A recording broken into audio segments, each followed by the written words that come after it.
MSSD Barb at your service. Magandang araw mga kabangsamoro. Agad na nagpaabot ng tulong ang MSSD sa mahigit 200 pamilyang apektado ng pagbaha sa mga barangay ng Brar, Tulunan at Nunangin sa bayan ng Dato Angal Midtimbang nitong May 21, 2025. Pinangunahan ng Disaster Response and Management Division ng ahensya katuwang ang Maguindanao del Sur Provincial Office at Municipal Field Office nito sa nasabing bayan. Ang pamamahagi ng family food packs na naglalaman ng tig 25 kilo na bigas, mga dilata at kape para sa bawat pamilya.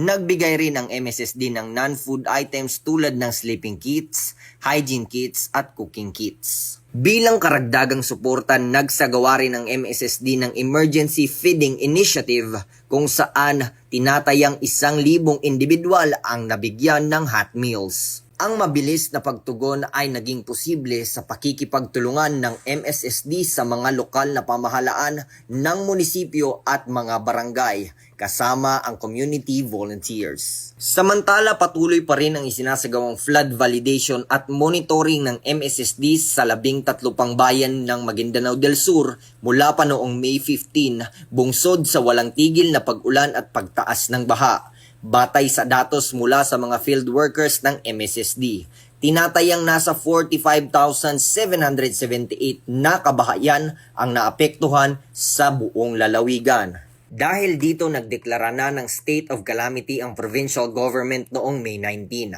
Kaakibat ang mga local government units, Municipal Disaster Risk Reduction and Management Office at ang mga barangay officials. Agad na nag-deploy ng mga tauhan ang MSSD sa iba't ibang evacuation centers upang matukoy ang kalagayan ng mga lumikas at matugunan ang kanilang agarang pangangailangan. Bukod sa Dato Angal Midtimbang, kabilang din sa mga bayan na matinding naapektuhan at binisita ng mga validation teams ay ang Sultan sa Barungis, Dato Salibo, Dato Saudi, Mama Sapano, Dato Piang, Rajabuayan, Sharif Saiduna Mustafa, Sharif Agwak at Ampatuan. Sa ngayon, pansamantalang nanunuluyan ang mga evacuees sa mga paaralan at covered courts. Sa tulong ng Rapid Assessment Tool at iPart System, sinisiguro ng MSSD ang integridad at tamang pagkalap ng datos para sa mas mabilis at epektibong paghatid ng tulong.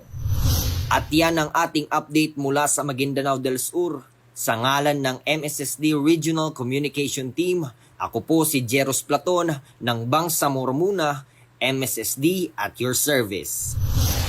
MSSD para sa Bangsamoro.